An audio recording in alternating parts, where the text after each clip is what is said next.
Well, hello, and welcome back to that thing we like to call Curless Mania, where we talk all things pop, rock, and prog.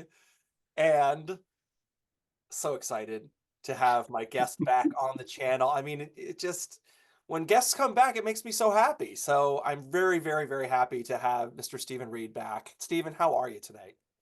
I am very well, Tom, and it's a pleasure to be back. Such a pleasure. I really am enjoying this kind of gradual journey that we're doing through the Marillion catalogue. This is lots of fun. Oh, Excellent stuff. absolutely. No, it's I'm really enjoying it as well. And it's just fun to go back and revisit these records from, I mean, you realize, wow, 1985, this was a while ago. Like, and it's kind of like taking a trip back in time. And some albums it's funny, we were just talking about this before we hit record, how some albums age well, some albums do not age as well. Sometimes you're really hot and heavy on an artist or an album back in the day, and then you listen to it now and you go, yeah, it's okay. You don't feel the same about it, but this one has to be said. I mean, I'm giving the game away quickly, but it has to be said. This album has, for me, has stood the test of time. We are here to talk about, of course, we're continuing our Marillion journey in the Fish era, and we are now to Misplaced Childhood. And some would say this was their, well, I mean, maybe many would say it's their big breakthrough record, right? Yes. And I actually got the reissue this time. Oh, Yes. So I had to have it. yeah, Had to have it. And I'm not surprised. I'm gonna have to buy all of them because this is like we talked about. These reissues are excellent. Yeah.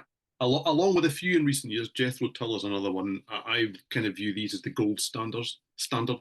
Not when they came out, I don't know what they are now, but not overly expensive when they came out, but Right. crammed with extras and goodies. And as I said before, the documentaries on these are just fascinating. Yes, yes, and I haven't watched the I haven't watched the documentary yet. I've listened to the concert. I listened to the extras. I haven't watched the doc yet, but I can't wait to do it. I'm sure it's filled with lots of great stuff. But it's great when you get a book, four CDs, and a DVD or a Blu-ray. You're like, wow, that's a lot. Yeah, And pure man, property. the concert on here was just like, Yeah, oh, loved it. Oh my God. They are so good. They're such a good live band, you know? definitely are, and they still are too. I have to say. Yeah. Yeah. They absolutely, absolutely. So yeah, all right, so we'll start this with before I do a quick rundown, which I like to do, it's real fast. But I have to ask you, Stephen, when was the first time you heard anything from Misplaced Childhood? Was it Kaleigh? What was the first thing you heard off this? Oh, there you go. It was Kaleigh because it came out before the album came out. Oh, it did. Okay. Okay. It was, Yeah, yeah. it released here before the album came out. And Marillion had a hit. Who knew? Who knew that was going to be a thing? It got to number two in the UK. Yeah. Held up, I believe, by Vienna by Ultravox, which is a good song to be fair. So we'll kind of let it off. So yes, I bought not the picture disc at that point. I bought the 7-inch single before the album was out. So I heard Kaleigh before I heard the context of Misplaced Childhood. So yeah, that and Lady Nina, which is the B side, which is fantastic. Here we look at these dudes. Look, here we go. Look, Look how cool they were back in the day. look at That is that. So yeah, 80s that cool, people. was That is 80s cool. Yes. yeah, and that's a double negative if ever there was one. Yeah. Oh my. So yeah, Lady Nina came out as well, right, as the B-side. So interesting. And that was almost like apparently EMI wanted to push that as the single. Lady Nina. It was pushed as a single, I believe, in the US. Yeah, Was it? Okay. Okay. yeah. And failed because and the band didn't. They weren't on board with that as an idea, but I think eventually enough pressure was put on them Hmm. by EMI in the US to put it out there as a single, and it just didn't do what the record label believed that it would do. I mean, Yeah. in terms of, and I know you're going to do a rundown, but in terms of like progressive rock band, this is madness. I mean, this got to number one in the UK. Yeah. Yeah. Okay, this is a genuine hit. It got to number 47 in the US. That's I think the only time Marillion charted at any point in their career. So they ended up with two singles over here that got into the top 5 in the UK, because Lavender got there too, and Heart of Lothian got in the top 40. So this was this it's a concept album that only ends to end side one and start side two, and it's the hits album. Exactly. Exactly. It's straight. But we're going to get into the songs, and I'm telling you, man, this album, okay, it's two long pieces, but it's filled with hooks. It is like Yeah. very, I mean, it's very melodic and very hooky. If you ask me, as far as Marillion's concerned, it's just yeah. So anyway, but I mean I remember hearing watching seeing the video for Kaleigh on MTV and then hearing it on the radio. So in the US it made a dent. People people knew the song. I don't know if they knew the band as well, but they knew the song. So yeah, you're right. It was their big breakthrough. So let's do a quick rundown. So I have Misplaced Childhood, the big breakthrough. Third record, released June 17th in 1985. Recorded spring of 1985 in Hansa Studios in Berlin, where David Bowie did Heroes and Low, and U2 recorded there later for Achtung Baby, and yeah, a lot of very famous studio. Iggy Pop recorded there. A lot of famous albums made there. Um, produced the first album produced by Chris Kimsey, who was a big name, really. He had worked with the Rolling Stones, a lot of other bands. But I think it was the Rolling Stones that really wow, that really got the band like, oh, he worked with the Stones. Okay, he's good enough for us. And of course, came out on EMI. The singles, as we mentioned earlier, the first single was Kaleigh, second single was Lavender, and the third single was Heart of Lothian. There you go. I know I'm waiting for the show and tell. It's coming. I know you've got, yep, there it is. Look at that. Awesome. I love that you have all the picture discs. That is so sweet. They're So, just fabulous. I love Mark Wilkinson's artwork. I really do. I mean, we've spoken in previous shows about it being the full package. You get great songs, you get great lyrics, and you get great artwork. yeah. I mean, It's all what there. can you ask for? Yeah, there's You no more know? to ask for. It's all there. No, you're right, and the artwork is so great. I mean, it's still great. Like I still love it. Mark Wilkinson just kicks it out of the park every time. And it just like you said, there's something that draws you in, especially back in the day before the internet. You would just see the album cover and be like, "Oh, it would draw you in." It's just something about the artwork was so great. So yeah, so as you mentioned, it's basically a concept album of sorts, a prog, like it's basically like a prog updated prog concept record with two extended pieces on each side, continuous music. And it's very personal, and we'll get into this. There's a lot of personal themes for Fish in here that we'll get into. And apparently, last thing I'll say about it was apparently inspired by a 10-hour acid trip, from what I read. Don't do drugs, kids, but sometimes it helps you to write a masterpiece of an album. I don't do them explained a lot. No masterpiece here. Right. So anyway, let's get into the record. I mean, starting out with Pseudo Silk Kimono. I mean, what an opener. What say you?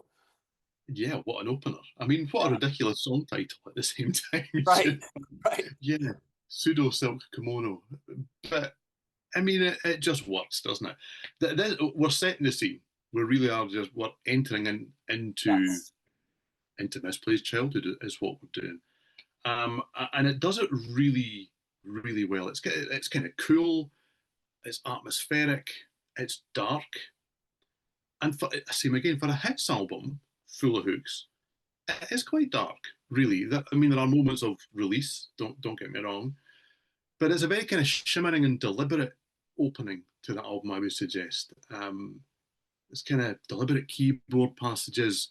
It feels kind of like there's fragile vocals from Fish to kind of bring us in. Yes.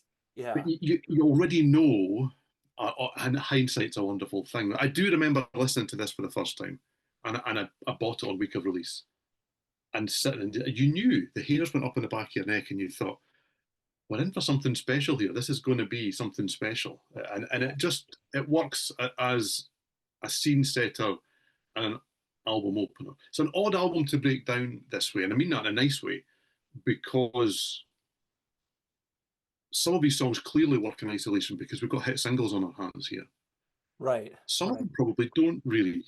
And you look Yeah. at Pseudo Silk Kimono and it's fabulous and it's wonderful. And on its own, it's not very much.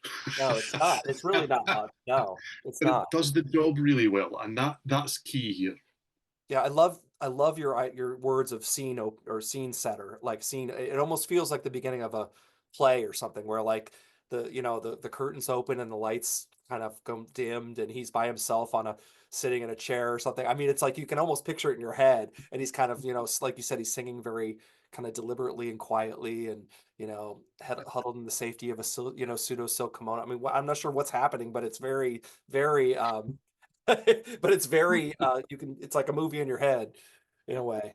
So Yeah, he's always been and continued to be a lyricist that can paint pictures. He can give you images and ideas. And it's interesting when you do look into his lyrics, and yet he's explained a few of them over the years. And he's not alone. I'm not going to try and say that he's the only person to do it, but there are lots of interpretations of what he means. And I often think that's a good lyric, one that everyone likes, but we don't all necessarily take away the same emotions and meaning from them. We bring ourselves to them. He allows you to bring yourself to them. exactly. Yeah, absolutely. So it segues kind of effortlessly into Kaleigh with those like shimmering chords, shimmering echoey chords. I mean, how did we get here? I mean, I knew this song before the album came out, and it would when you read about what they were doing, and it was a concept album that only broke because you had to turn the record over at this point. And you think, but how does that pop song? Because as a single, it becomes a pop song. How Right. does that pop song fit into this? And it just does. It really, It it does. Yeah. absolutely does. And I mean, and to give it context, I mean, I was into prog and rock and metal and all this kind of stuff, but back in '85 and before that too, I suppose. But to hear a song that I had bought and loved everywhere was really odd.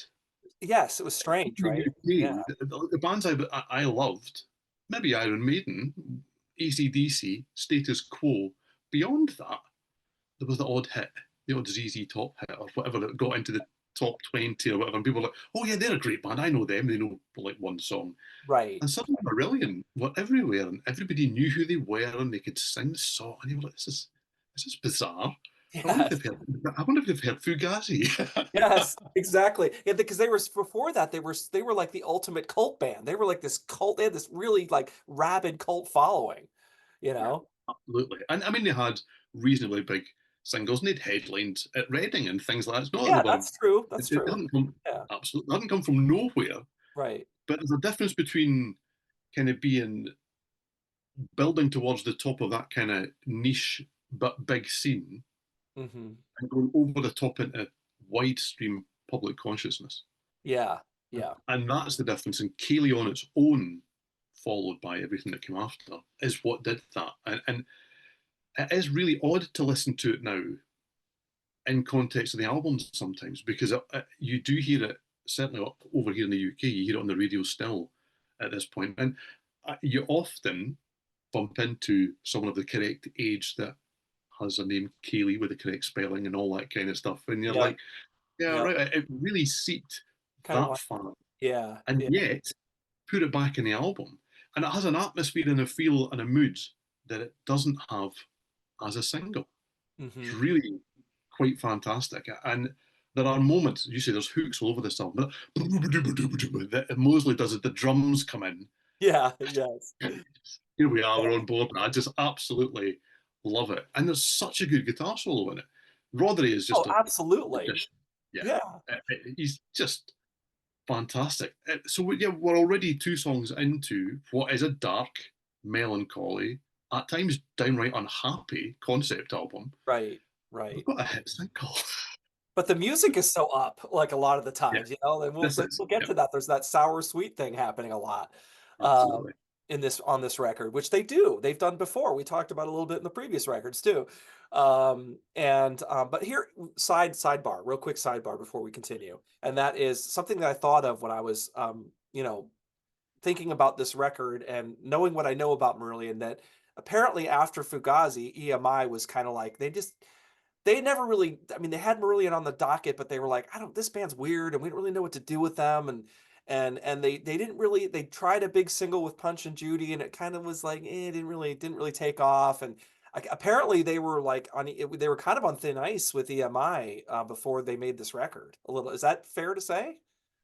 I would say that's fair to say, yes. I mean, every band, I suppose, at any point that's on a major, the expectation is, well, we've put a lot of money in, we'd quite like some back. Where's the return? Yes, Yeah, yes. Yep. absolutely. And the only way to do that is to sell records, realistically. And certainly back in the mid 80s, the way to do that was to have a hit single, and then people bought the album, which is exactly what happened here. Yeah. But yeah, Marillion being the kind of cantankerous beast that they've always been, the task was, we need hits this time. We need hits. Right. Right. Write us hits. And they just didn't. That wasn't the intention. They Right. did. And I think they've been quite open in saying that they didn't kind of, come up with Kaleigh and then think, right, okay, we'll need to squeeze this into the concept album. It was Mhm. Chris Kimsey that sounded, oh, hold on, well, if we splice this here and then play it through to there, that's commercial. Yeah. Yeah. That's a single. And the Yeah. band were kind of going, we've got a single on here? Yeah. Are He you heard sure? It something. wasn't He until, heard it. Yeah. yeah. Yep. And it wasn't until he kind of put it into isolation that they kind of went, oh, okay, maybe that is actually quite catchy. Yeah. So it really Yeah. wasn't and they've not always, but they've usually resisted the pressure from outside. But they really did here, and it was make or break. If this had flopped, I would suggest it probably would have been dropped, and who knows what happens from there. They Right. could sink or swim. As Yeah. it was, they soared into the sky with this album because this was just ginormous. So there's a lot of parallels with Rush, right? Because I always hear the Rush story about after Caress of Steel, they were going to get dropped, and they went on that tour, and there was less and less people, and they said they were kind of in trouble with the label, and the label was like, you better do something good the next album, or it was very similar. And then they did the same thing where they said, screw you, we're going to do what we want, we're going to go down in flames. If we go down, we go down the way we want to go. And we they did 2112, and it took off. And so it kind of reminds me of the same situation where, Marillion kind of had said the same thing. Like, we're going to do this concept album that we feel like doing, Yep. regardless. And just if we go down, we go to, if we go down in flames, we go down. At least we did it our way. I don't know, you know? It's interesting. It's something I hadn't really thought about until I came to do this and kind of look over notes and various things. The 80s are a funny time for progressive rock because the big boys of all, I mean, most of the big boys are still going, but the big boys have kind of had their day with 1980s eyes looking at it. Yes, Okay. yes, yeah, And they've all, willingly or not, but most of them willingly, evolved into something different. So they've yes. all kind of hit that kind of, well, hits phase, I suppose, or commercial phase, or pop phase, or not prog. Let's not get too caught up in what it is, but we've got Owner of a Lonely Heart kicking about there. Suddenly, Genesis are, I they was gonna say feel my like, T-shirt. there you go. Absolutely. That's the perfect example that you've Yeah, got. And this was unplanned. I mean, hence I've got a yeah, Wild Hearts t-shirt on. And so all these kind of the behemoths, these ginormous prog bands, well, they're all kind of floundering, not necessarily in terms of sales, right. but with their fan base, maybe in terms of credibility. So how odd that this little band from England actually had hits Yeah, whilst making one of their more progressive albums. yeah. Very And and I never really clocked that kind of contradiction, that dichotomy between those two circumstances until I was thinking about these singles and how big they were at the time. You think, but the guys that they're kind of accused in their early years of copying are all doing something completely different by this stage. They've all right. really, more or less, because Rush never really jumped off the prog wagon, but they did from their standpoint.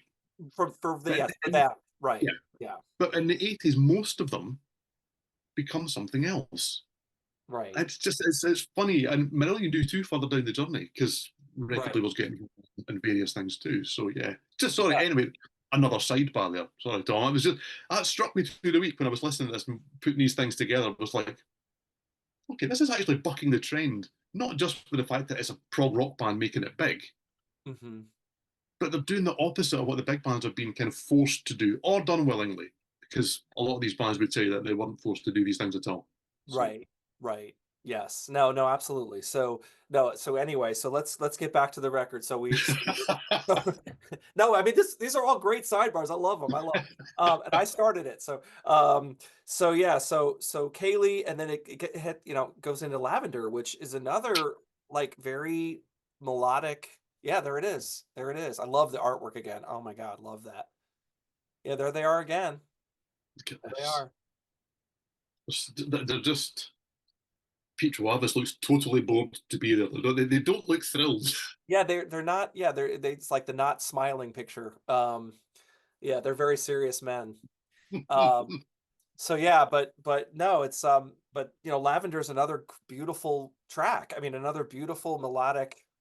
I mean, that again, another very hooky, Lavender's green, dilly dilly lavender. I mean, it sticks in your head. You love me. It's very like swaying in the audience kind of thing. It Um, is. And it's interesting because, again, before we hit records, when we were just shooting the breeze, so if there's nothing bad to say, say nothing. Do you know what I mean? You don't have to make bad things up about an album to kind of right, give balance. right. I don't love Lavender, and I never have. Oh, okay. All right.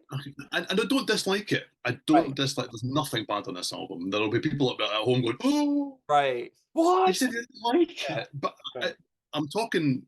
It's relative. It's within the Relative. journey of the album. Yeah. Within the album, it's lovely. Right. And there's the thing, lovely. It's, as my co-host on the UK Connection, Simon Bray, would say, it's nice. Okay, and that's borderline into it's a bit twee. And I've Right. always found Lavender a little bit twee. And I'm maybe coloured I was waiting to say the B side, actually the A side of the 12-inch single, isn't it? Is an extended mix, Lavender Blue. And it goes on Yes. forever. And it kind of dilly-dillies itself to death Right. in my Right. head. Yes. And a friend of mine back in the day, one of the friends that went to see Marillion with Fish, and when I said no, I'll catch them next time, covered that in the last show. Mhm. Um, he played that version to death, and it really kind of sickened the song for me. I know, and we are literally 40 years down the line here. And Right. I listen to it now and I like it, and Hmm. I've always liked it. I don't love it, Yeah. but the lyrics are great. If a bit repetitive by Fish standards, Yeah. still a great guitar solo. I mean, Rother is just stupidly good across the. I mean, he's stupidly good, full stop. But across this album, it's just madness. He really That's how. ups his game on this record. Yeah. Yeah, Agreed. he really does, doesn't he? Yeah. And I'm a drums guy. Ian Mosley is just fantastic. Even in this song, where he's not really doing a huge amount, he's doing not a huge amount to absolute perfection. Yes. You know, Exactly. it's Exactly. it's really precise. His playing is precise without being mechanical. Yes. And there are a few drummers out there that I admire massively, but they're maybe a little bit too regimented for me. Ian Mosley seems to make strange time signatures and moving from one passage to another just feel like the easiest thing in the world. That Yes. there's nothing to Yes. see here, and a lot of people downplay him because he is able to make it nothing to see. But yeah, Yeah. Lavender is lovely, and I do like it, and it is a really good song. In isolation, when you talk about individual songs on this album, it's not my favorite, and it never will be. Yeah, it's interesting that you said something about being repetitive. You're right; it is a little bit repetitive. It does the dill like you said the dilly dillies go on for a while, and you're like, okay, we get it. So like and for like you said for Marillion standards, it's a bit repetitive. So I can see where you're coming from on that. Don't, And don't, don't, don't allow me to tell you it's not great. You love yeah, it. no, I do like I do like it. I think it's very catchy. I think it's and it's very it just I don't know this it gets me. So I like Lavender quite a bit. So bitter, but we go into bittersweet, which is even better. I love bittersweet. Oh my God. This is now we're talking. Now we're cooking with Sierra. I mean, not that I didn't like anything previously, but this is like really up in the game for me. Side one. So let's say side one. Okay, so we've got another song to come before we end side one. It's basically three singles put together with some music in between. Right, exactly, Yeah. exactly. And yet, Bittersweet's the best thing on the whole side. Yeah, Bittersweet is amazing. Oh, Just so good. Those drums at the start take you back to Assassin. This is yes, one of the few yes, points. To me, there's 2 points in this album where you kind of go, "Oh, there's that band. There's that band from the first two albums." yes, You exactly, know, exactly. the hi hat Yeah. shuffles away. There's surges of keyboards, and it all just kind of spurts out, and it's back again. You get strange kind of almost tubular bell noises. Yes, yes, Yeah, back in early Marillion mode. It's absolutely fabulous. And as someone that was born not far from where Fish was born, I also love the fact that he gives me spoken bits. So there are little bits that I can say and it almost sound like Fish. So a I can say a spider. spider wanders aimlessly within the warmth of a shadow, Yes, not the regal creature of border caves, but the poor, misguided, directionless familiar of some obscure Scottish poet. The mist crawls from nice. the canal like some primordial phantom of romance to curl under a cascade of neon pollen, while I sit tied to the phone like an expectant father. Your carnation will rot in a vase. Tst. And then a hi hat just Nice. everything. It's so good. Nailed it. Nailed it. Feel and like I'm there's talking to fish, man. and if that's not poetry, the guitar solo is. Yeah, It's yeah, just yeah. so good. I adore this piece of music. It's so good. This is a band coming together. The keyboards are brilliant. Pete Chawabis is always unsung hero, is just holding it all together. But lyrically, we're just on fire here. Yeah, this is a really personal album for Fish, as a lot of it would be around now, because what we would go on to next on the next album would be too. And yeah, well, he's taking you through his journey. He's taking you through love lost. He's taking you through his childhood. How much of it's real, how much of it's not, how much of it is really based on him, we'll never know. But it all feels so real, doesn't it? It really feels Yes, like it you're part of does. his journey Yeah. at this point. Yeah. And it really works. And I'll adore Rain on On me. me. It's just so good. So yeah, I just Oh my God. Yeah, yeah. it's so And there you great. go. And they give you something to put your heart on at the end again. We're off again. We've done all this moody and atmospheric, and it's been bombastic. And there's a Yes. great melody line again at the end. It's just Oh. such good songwriting. I love it. And then what is it? She'll be a wallflower at 16. She'll be a wallflower at 34. I mean, there's so many great moments. And then the driver guzzles another can of lager. It's just like Lager, like you said, lager. this sounds like something off Fugazi, right? Yeah, This sounds like back to Fugazi almost. You yeah. know? It's got that darkness about it. There's threat about the band again, and it's been, although it's atmospheric and it's moody, and it isn't certainly a happy album. The music can be, and it Right. allowed them to have those hit singles, and it allowed them to change the game. But it's great to really feel them be threatening again, Yeah. nodding back to those kind of first couple albums, especially that Fugazi feel of real, almost despair musically, but delivered with such, I don't know, style. It's not despairing, but it makes you long for it. It's fantastic. Now it is absolutely fantastic. I'm going to second that. Bittersweet is just amazing from start to finish. I love it. So me being here's another sidebar quickly. Me being a teenager in northern New Jersey, listening to Marillion like pretty heavily, and this album in particular, and singing about Wide Boys and Hearts of Lothian, and I had no idea what I was talking about. I was like, "What is a wide boy, and what is Heart of Lothian?" I had no, and then all of a sudden I realized a wide. I looked it up, and as a wide Okay. boy is almost like slang for like someone who's like a hustler, or like you can tell me more. Yeah. See, I would say a wide boy. If you're a wido, that's a West Coast term. I'm from the East Coast. But if you're wide, this is another Scottishism. You're a chancer. You're for want of a better turn of phrase, you're full of shit. Is what you are. You blag your way through Okay, all these situations. You're always making it up. You've always got making something on stuff the up. go. Yeah, Yeah, right. absolutely. A wido, and a wido is someone that kind of walks into a pub and everyone immediately goes, "Oh, Oh God. really big Yeah. and he's loud and he's giving it all that sort of." That's a Brash, wido. very brash, and Yeah, yeah. absolutely. And Yeah. Lothian, and it's an odd thing here. There's a slight contradiction here because let's talk about soccer, football here. Fish is a massive Hibernian fan. Okay, so that's one of the two football clubs in Edinburgh, and Right. the other one is actually called Heart of Lothian. Okay, Okay. Okay. so Wow. the team that he wants his team to beat more than any other is Heart of Midlothian. Of course. Of course. Yeah. Right?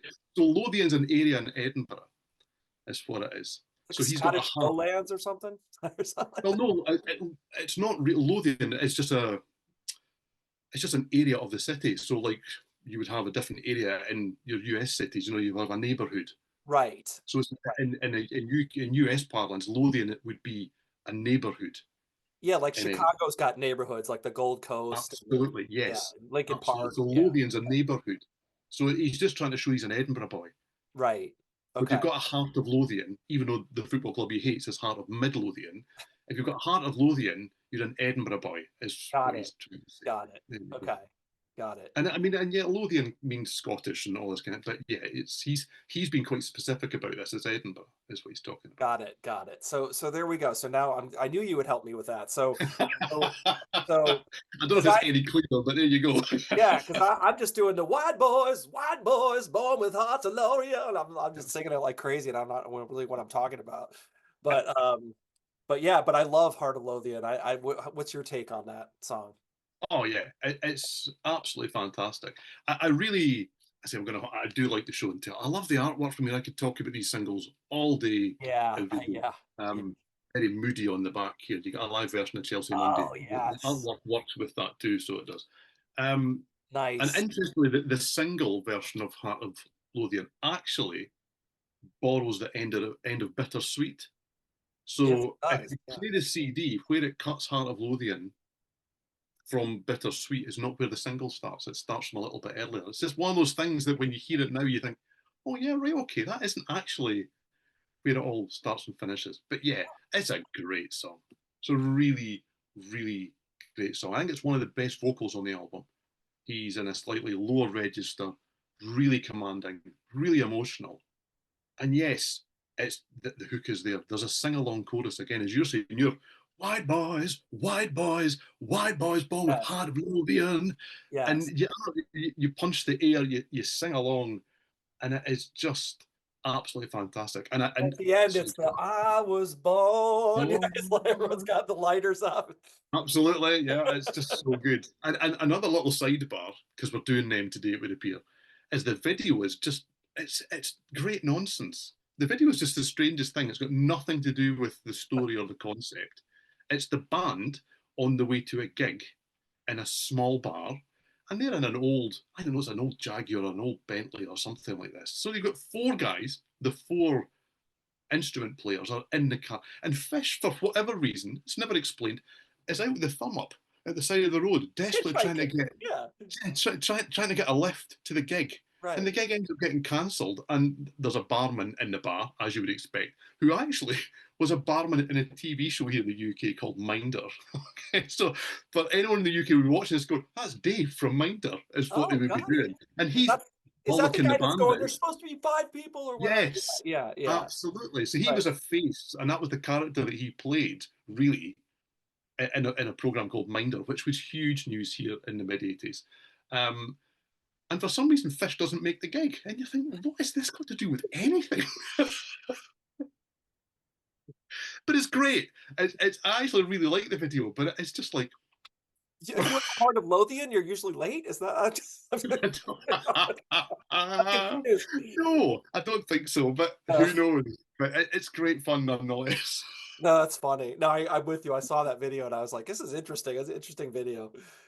Yeah, Yes, the guy giving up the yeah. yeah, he's Dave the barman from Minder. That's Anyone from the UK watching roughly my age will go, I know him. they get it. They get it. Yeah. Yes. That's funny. Yeah. So then we move on to Espresso Bongo Waterhole, which is an interesting kind of left turn of sorts. Yeah, well, I suppose we're just heading back into the album, is what I would guess we're doing. We're resetting the scene Yes. Yeah. because we're flipping Starting. the record Yes. over is Exactly. what we're doing in that sense. And it's they've always maintained that if you didn't have to flip the record over, this would all have been one piece of seamless music.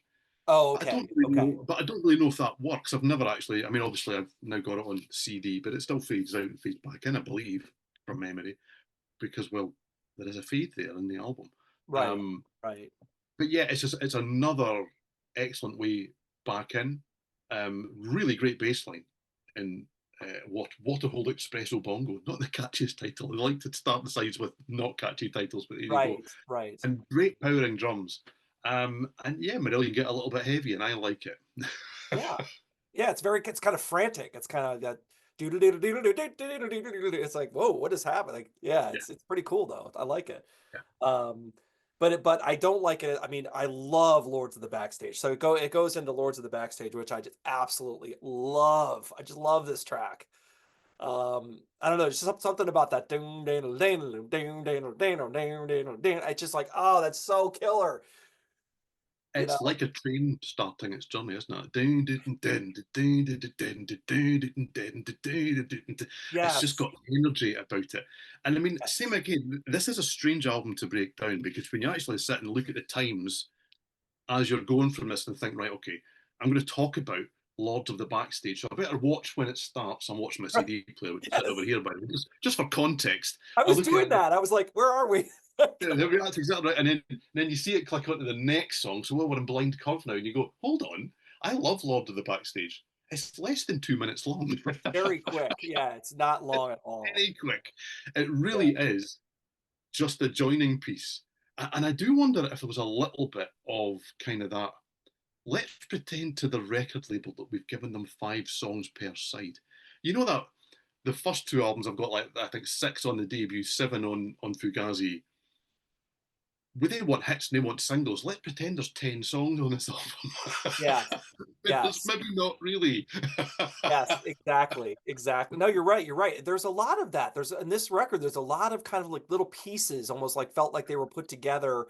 It's almost like the Abbey Road medley or something, where it's a bunch of scraps that kind of get thrown together, but it totally works. Yeah. Um, and but the scraps are great. Like this is if this is a scrap, it's awesome. Like I love the whole like bridges are burning, burning, bridges are burning, but I just wanted you to be the. I'm just there's so many cool parts. Like I love it. So great. And Ian, like you were talking about Mosley, like doom da doom. I mean, he's playing such a cool beat. It's I love it. So good. He punctuates music really well, doesn't he? Whether it's with a fill or the change of beat, but even just the way he plays between the hi hat and the snare, he really punctuates the music very well. He doesn't have to do a lot to be really important to what's going on. He's never Right. just holding the beat for the sake of holding the beat. I mean, he is, because without it, people would get lost with where we are. But there's more to that than is going on because there's less going on. Does that make sense? Yes. Yes. Doesn't feel the need to fill every little space just because there's space there. The space is important. Yeah. That space, without those spaces, the songs wouldn't be what they are. That's a real skill in itself. There's an awful lot of drummers would feel the need to, Yeah. Let me put a huge fill in there. Right. Exactly. and he Exactly. doesn't. He knows when just to go. Do you know what? It's not about me now. Yeah. I'll get a minute and just in a second, I'll go. Oh look, there's Ian again. Yeah. But he's so important all the way through. You know And what when he he's does the doing big fills, all the it's time. perfect. You're like, that's it. Like that's Yeah, the great spot. He knows. You're right. He's very instinctual about that. He knows.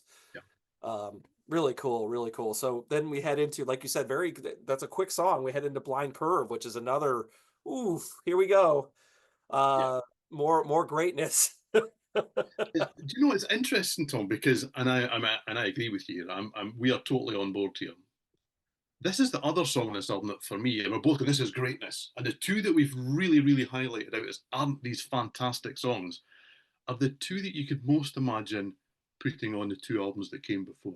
True, that is true. You're right. Isn't True, that interesting? Because true. and the same again, it's not until you come to do these kind of exercises that you kind of go, I love this, and you think, why do I love this? You think, I love it because it sounds like the first 2 albums. But I don't necessarily like the first 2 albums more than this one. It's just a strange Yes. little aside No, again. no, you're So right. I mean, we talked about this after doing Fugazi. I was like, oh yeah, I forgot how great Fugazi is. Oh my God. Like, yeah, but it is that good to be fair. But yeah, yeah, I mean, I'm just going to repeat myself now because Steve Rothery is on fire on Blind Curve. It's So dramatic, absolutely. melodic, Yeah. and just the keyboards come in to offer hope on this song. They kind of are uplifting and empowering, but you can just close your eyes and get lost in it. The arrangement is just masterful. And the keyboards and the guitars and the vocals are all just in and around each other. It's very lithe, it's very moving, it's just absolutely fantastic. And you've got Fish, you know, that childhood, oh please give it back to me. Yes. And then Yes. the Yeah. guitars dive again. And Yeah. Yeah.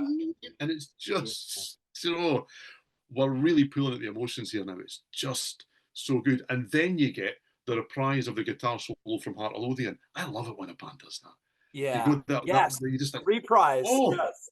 yeah, we're Yep. back there again. Oh, that's so good, and it Yeah. is fabulous, absolutely fabulous. No, I agree. And that whole spoken word part of too, where they bring it way, way, way down, and he's, I've never been this wasted before, or whatever he says. I've never been this far out, and and I feel a presence, and it's my childhood, and yeah, It's it's so funny cool. because I talk on YouTube and people go, I can't understand a word that Scottish guy says. Fish talks on an album, and I mean, he was born, I don't know, 60 miles from me, roughly.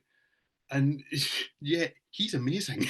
Oh yeah, I mean, yeah, Those spoken sections, and he does it in his solo career too, are as much of a hook or an earworm or whatever you want to call it now that you listen out for as the chorus in Kaleigh. You listen for these moments where it's all about just him giving you that kind of. I mean, he tried an acting career that never really happened, and you do have to wonder why. He's got right, presence both physically, but also with his character and the way he speaks, the way he uses words, and he moves himself from being a fantastic lyricist, which he always was, into being a true teller of stories in the way that he can convey these words. And knowing that sometimes it's about, let's give the fans something to punch the air to and sing along with. And other times it's about making an entire venue stand still for 20 seconds, 30 seconds, 40 seconds as he talks in the yeah, middle of the song. And right. it's just, it's a real skill he's got. I mean, he is a palm of the hand kind of guy. On a night where he's really on fire, the whole room, Yeah, he's got it's, the it's whole his. place, yeah, in his hands. That's so true. Very true. He's a great front man, and when he like you said, he's on his A game. Look out, he's awesome. Yep. He's one of the best. I mean, and to your point, I mean, it's not just Fish. It's the band is on fire on this track too. I mean, the music is so great on this too. Yeah. Um, so then we had That Childhood's End, which again was sort of like, it's almost like here we go. We're kind of back in the melodic kind of and I like it. I mean, I like that, they're going back to the "Hey you" or whatever is that surprise. It's Yeah. like it's kind of poppy, Yeah.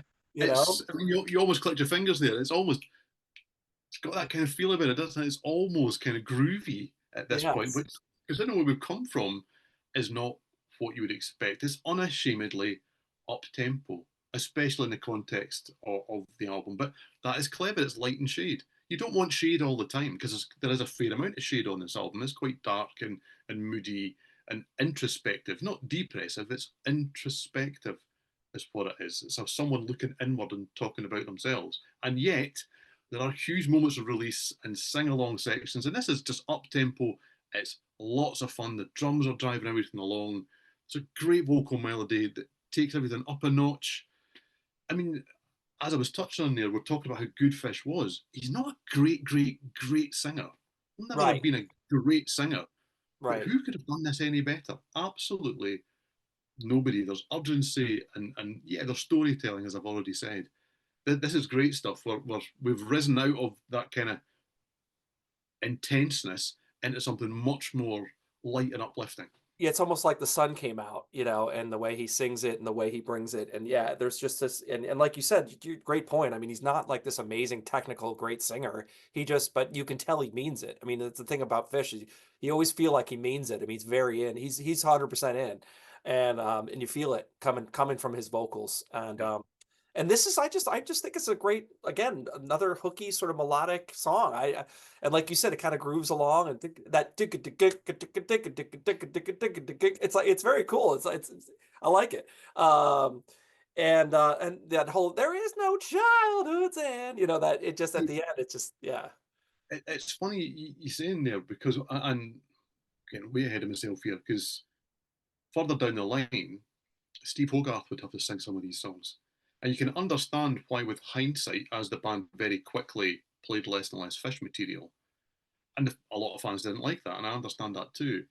But Hogarth said, I can't sing these words Yeah. because Fish was singing stuff that really meant something to him. These are Right. really personal words. And I'm always fascinated at like a guy that's a covers singer as such. Somebody like, to go off at a real tangent, I don't know, Paul Young. There's a guy that with a great voice, great singer, lots of hits, never wrote a song. He's Yeah. always singing Yeah. somebody else's words, and he can convey those words with great conviction. But to Right. ask someone to walk in who likes to write their own lyrics, to put that conviction against something that's this personal that they didn't write, Yeah. that's a really difficult situation to find yourself in. And it's testament to Fish that he could sell this in such a way that you just don't question any of this when he's singing it. You're just along for the ride. Someone else tries it and you go, this doesn't really work, does it? It doesn't really working, exactly, and maybe, he knew that it wasn't gonna work as well when he was singing it, and, it's interesting that, like, Phil Collins started to feel that way in Genesis. I mean, he said that more and more he felt like he was playing a part, and the more success he had as a solo artist, and he's doing these extremely personal records on his solo albums, and then he'd go back to Genesis and be talking about something that Tony Banks wrote, and he kind of felt more and more alienated that he couldn't really he was playing a part, you Yeah. know? Even though he did it so well for years, it started to wear on him after a while. Yeah. It So must be difficult. I mean, as someone that can't sing at the best of times, but it must be difficult to put yourself in that and give it heart and soul and sell it to, certainly in Phil Collins's situation, tens of thousands of yeah, people night right, after night, and make them believe that you believe. right, That's the exactly. key. Is can you make them believe that you believe? And if Yes. you hit a point where you don't think that you believe, well, how can they? If you're not feeling it, yeah, it Yeah, comes through, right? Yeah, exactly. absolutely, absolutely, yeah, So we end we end the record with another uplifting. It kind of feels like another uplifting. This one's we talk about Marillion does the sort of marching, like I don't know how to describe it. This marching hand fist in the air thing. They do it so well. And yeah. White Feather feels like another one of those tracks where it's like, I'll carry you, white feather. You can see the people in the Absolutely. crowd, you know. It looks like there's somebody like this marching along wearing this uniform as Yes. that is going. It That, feels that military beat thing. Yeah, militaristic. exactly. Yes, Yeah. absolutely. That's what it conveys. White Feather's an odd thing because, as we say, breaking this album down and just going, I'm going to talk about these 2 or 3 minutes or those 4 or 5 minutes is quite odd because you really do, or I do anyway. I mean, I listen to all albums from start to finish. I'm an old fuddy duddy, but I certainly listen to these albums or albums like these from start to finish. So when you break them up, I like White Feather's part of the album, and yet on its own it feels a little bit like a cop out, or maybe the other way around. I'm not sure which, Right. because it's not. Although this is an uplifting album in some of its construction, it isn't cheerful, and yet Right. we end on such a kind of and we've all got the feathers in the audience and all this Yes. kind of stuff, Yes. and Yes. it just I don't know if it feels not a cop out. I mean, there are people who love this song, so I'm not Right. going to talk it down. But I don't know. I kind of feel the journey deserves a bit more despair. Yes. Yes. Yes. I mean, I want to be happy like the next guy, but this journey deserves a little bit of despair, I think. But it's energetic and it brings the album to a really excellent kind of chanted close. Right. I, Right. I don't know if it's an outstanding track on the album for me. I prefer it when we're more expansive than this. Yeah. But Yep. when you listen to side two from start to finish, well, it is part of that journey. Listen to it on its own, it kind of isn't. Right. And Right. maybe I'm Yeah. being hypercritical because I'm talking about it as this thing that closes the album rather than the journey that brought us to close the album. Right. Right. No, no, I mean, it's It's- interesting. I think they made a very calculated, or at least somebody did, a calculated idea of like, let's end it on a high note and let's end it on this sort of upbeat thing. And like you said, I mean, it does feel a little bit almost a little calculated in that way, but I like it. I think it's fun. I enjoy the way it ends because it kind of brings it up on at the end with that chant. Like you said, I like the chanting part of it. At the end. I So think I maybe bring it same again. Hindsight's a wonderful thing, and it's difficult sometimes to completely remove things because you listen to it all in context. 3 albums down the line, we get to Brave, and they do the same thing again. So that's an even darker concept album, and that yet we album's finished really quite dark. cheery. Yeah, And we, exactly. but we finished quite happy with a bit of acoustic guitar playing and things. And you think, Right. and with hindsight, I look at this and think, oh, okay. So it's White Feather that, but earlier, but not quite so Yeah. blatant. And I'm Right. maybe being totally unfair because I'm bringing my thoughts to that Right. rather than just listening to the album. But they've got previous. I know what you mean though about I know what you mean about Brave though, because that album is pretty dark throughout most of it. And then it just all of a sudden you're like, oh, this is kind of weird ending. But yeah, I agree with you. I adore Brave. Sorry. Anyway, Oh, I like Braves as well. Brave's a great adore it. record. Yeah, Um, yeah, so yeah, so that's the album. That's the I mean, it actually it's funny because it kind of goes by kind of quick when you listen to it in yeah. by on a CD and you just let it roll. It's like wow, it's already over already. I mean, and there's a lot of ideas packed into that whatever it is, 40 minutes. Yeah. And it feels like you said, there's all these little things that are songs that are calling it songs, but they're only 2 minutes. So it's interesting how well I feel like it flows pretty well generally. I would absolutely agree with that. And that's an interesting thing. I was going to ask you a question, and that leads into it very well because the album flows beautifully, Hmm. and you can dissect it and talk about, say, White Feather or My Feelings Towards Lavender. In context of the whole album, I don't really complain about anything.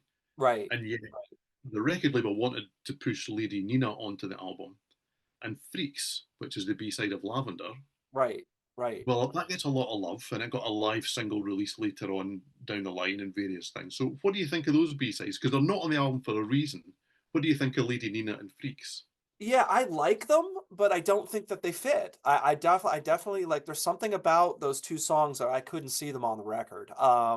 But I do like them in by them like in isolation. When you listen to them, they're both strong songs. I like them, but I just don't. I don't know that they would have fit for some reason. I don't quite know why that is, but I um, mean, Lady Nina's got the kind of electronic drum part, and that in itself right. immediately removes it from the album. It just doesn't feel, although it is from the same session, Yeah, it doesn't yeah, feel like it at all.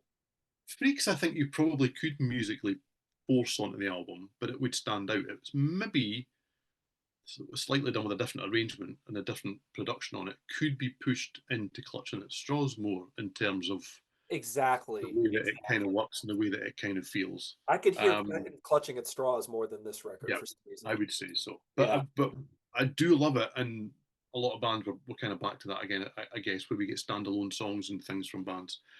I do love it when the B side's not an afterthought. And now, Yes. Yes. and we're at album number 3 here. And yeah, there's the These odd are live not.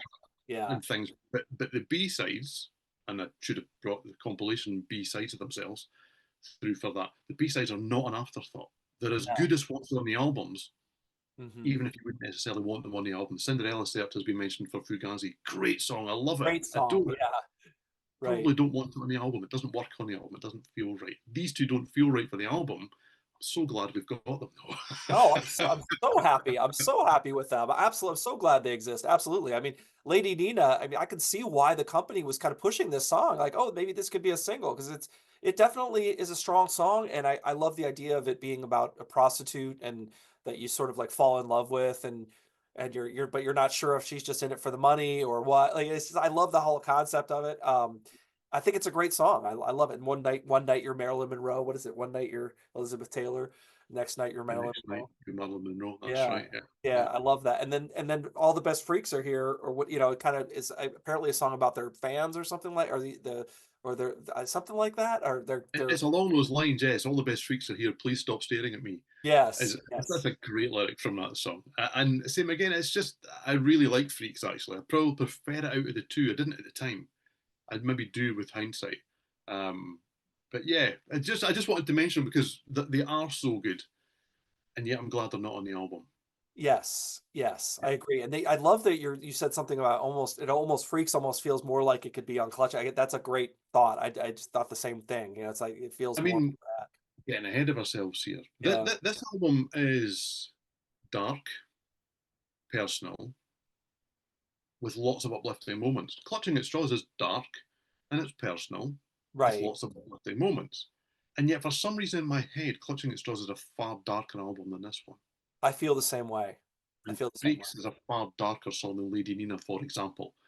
Yeah, yeah. Do you know what I mean? In No, that sense. I Yeah. agree with you. And again, not to we're gonna do a whole episode on it, but so I gotta stop talking about it. I was just gonna say one thing is that, and that when you're clutching, you kind of feel like you're in a dark bar the whole time. You kind of feel like you're talking to someone at the bar or something like that, Yes. down on their luck or something like, you know what I mean? This doesn't feel like Yeah. that. At the risk of doing the show, let's not do that. Yeah. Misplaced Childhood feels like somebody looking back on a dark time. And White Yes. Feather allows you to know that they got out of that dark time and we're all good now, thanks. Right. Clutching is about now. Now, exactly. That, Exactly. that's the difference. And it concludes in such a way that you don't know where it goes from there. I mean, we obviously do now, but at that Yes. point, you don't know where it goes from there. And it really is quite foretelling of what was to come. Yes, absolutely. Absolutely. More to come on that. More to come on More to that. come. Believe me, there's gonna be a lot more to come on that because all right. So I have some show and tell really quick. So first of all, before we it's not nothing like here, it's not as good as cool as yours, but we were talking about the show about, when you have multiple copies of an album. And I've got like, okay, I've got you know, I got the original CD, right? And then I got the reissue, and then I bought the reissue again. So I've got three different copies of this. But one of them I have to show. I can't not show this. I did get this signed by Steve Rothery. Love it. That was kind of cool.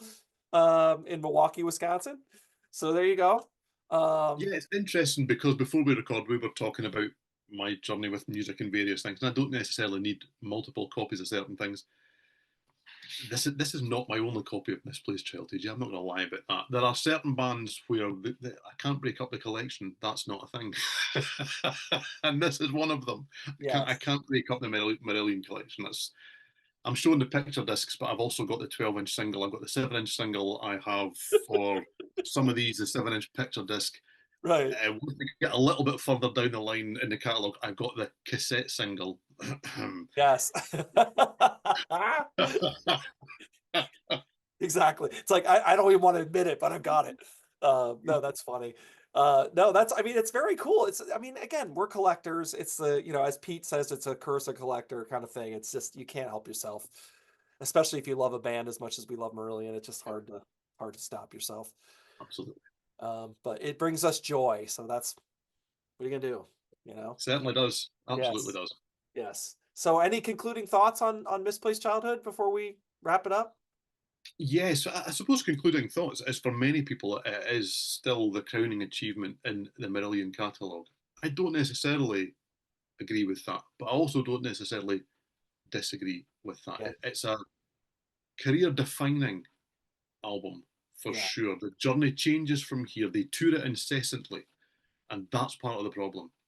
Is that yes. these five guys who have always had a little bit of to and fro, shall we say, are like this for far too long. Way too long. Yeah, And hindsight, yet again, is a wonderful thing. And had they spent longer apart and been a little bit more mature, in their own words, had they been a little bit more mature at this point, and maybe had a little bit more control over their own destiny, and they're not right. alone in a band, then Yeah, this could have gone somewhere different after Clutching, or after this, to be fair, because there's demos and various things that need to be discussed when we get to Clutching. It's a yeah. fabulous album. And Not Fish. necessarily my favourite by Marillion, but it's a fabulous album. Yeah, no, those are great points, and I think that Fish this album made them a big band, right? This record made them big, and they suddenly it was like everything was different. And I think Fish particularly felt like as the front man, he was getting a lot more pressure. And at the time for interviews and he's like they said, "Did you like being famous?" He said, "I liked it for a minute, and then I didn't like it, like because it just became too much, you know." As we all are, Fish is a complicated character. That genuine or not? I don't know. Yeah, Yeah. Did he love it? Yeah, he absolutely craved it. He was yeah. desperate for it. It created a lot of friction within the band. Okay. Um, and at the same time, they didn't want it. They were happy to have somebody to say, well, that's the guy they all want to talk to. So you go do the Go ahead, interviews. you And do he, the interviews. I'm going to go yeah, sightseeing. that's it. He would go around radio stations and magazines and all Yeah, these things and talk all day and then be expected to sing at night. And the right. band were kind of like, yeah, we're okay with that until he started to say things that they didn't like. And then Yes, that's yes, and you think, right. well, you can't have everything all which ways. So Yeah, yeah, this is a real tipping point, and a test that I suppose in the end, as a band, they didn't come through. They did, yeah, yeah. and so did he. He came through as an individual, and it's been quite heartening in more recent years, and that's quite a lengthy time actually, that they have started to come back together a little bit, at least, and talk nicely about each other and to each other, because there Mhm. was a long period of time where that was not a thing. This is Right. the start of that. The success of this is the start of that. Yes, yes. So that's a great way to end it. Last thing I'm going to say, because I used to, you can't see it as well on here. Um, I used to stare at the artwork, obviously, before the internet. This is pre-internet. You'd be staring at the artwork while you listen to the record. And I used to Mhm. wonder, like, is there symbolism in that the jester's jumping out the window? Like, does that mean there's a different phase of the band or something? Like, I kind of wondered that sometimes. I don't know. I always think that the symbol is for here, it's for now, is that we've already shoved him out the back. He's on the back, he's going out the window. This is who we're talking about now. Yeah, yeah, And yeah. and I always felt that even at the time, looking at it and kind of going, yeah, the jester's there. He's not really there. And Hmm. I remember kind of breaking my heart at the time. I love this artwork, but at the time I was very much like, there's no real jester What's on this. happening? Where's the jester? Yeah, Yeah, yes, where's the right. jester on? Do you know? Yes, But yeah. So all things have to come to pass. these are things that we think about, people. These are, I mean, this is the, yeah, these are things that we think about. Um, but yes, but a great record and a huge record for them, massive breakthrough album for Marillion, and I it hit it came it's one of those where you go, it got to me in the suburbs, right? It got to me, it got all the way to me in the New Jersey suburbs at in 1985. So they really broke through with this album, you know.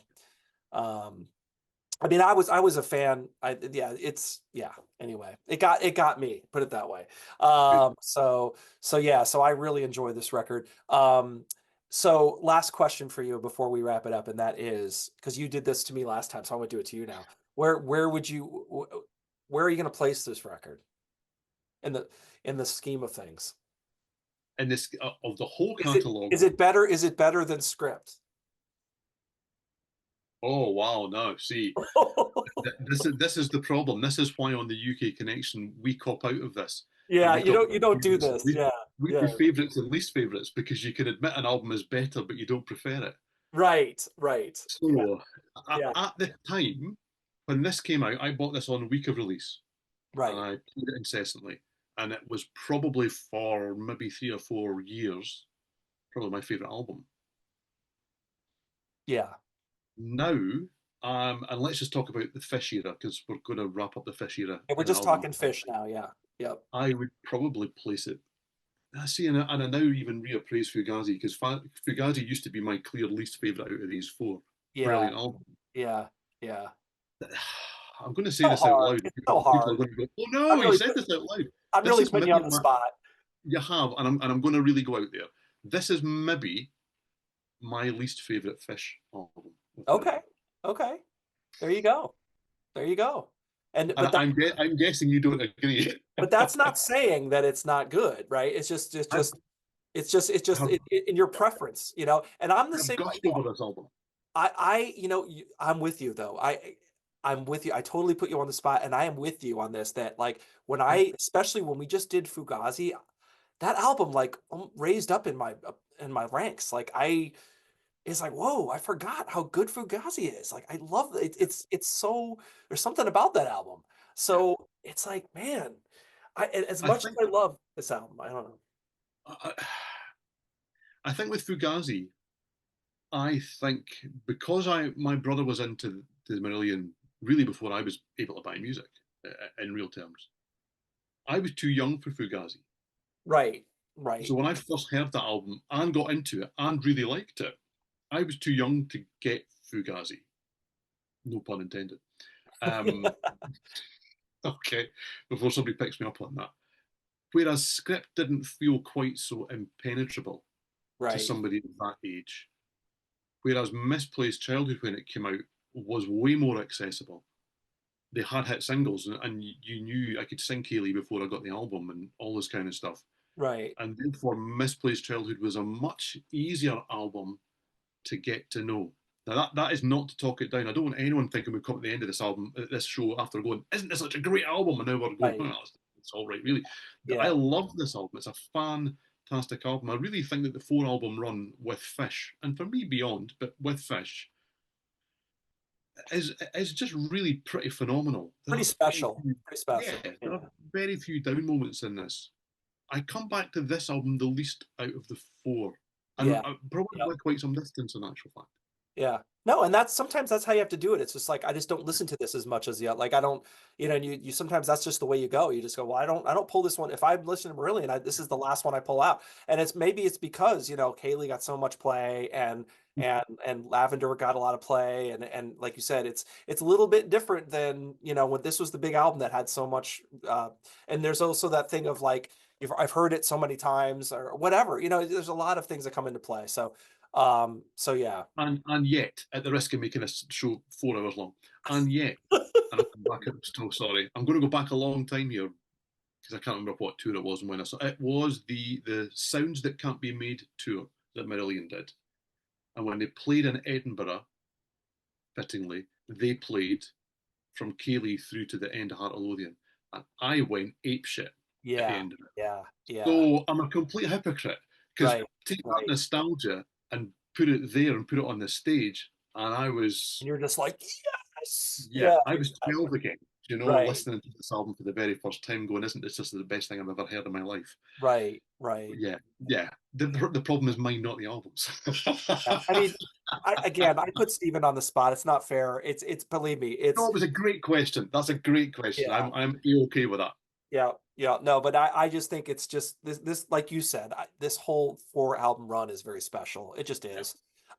So yeah, so we'll end it with that because we could talk all night about Marillion. So we got a lot more to talk about in the next record. Um, so Stephen, thank you again so much for returning to the channel and being here and bringing your special knowledge and showing your show and tell. It's just the best. As you can tell, I have great fun. So thank you very much for inviting me. Yeah. I really appreciate you. So thanks everybody. If you're with us this long, you must be a big Marillion fan. We appreciate you as well. Thank you to all my subscribers. I always have to say that. Thank you for subscribing if you've already done it. And if you haven't, please subscribe because it just helps the channel. And please like, and then let us know what you think of Misplaced Childhood. Let us know. Maybe you're thinking, maybe everyone's got their own opinion. Maybe you go, oh my God, this is by far their best, the Fish Air. I mean, I want to know. You tell me. Let us know. So there's no wrong answers here. So thanks again, everybody, and we'll see you next time on Curlist Mania. See you.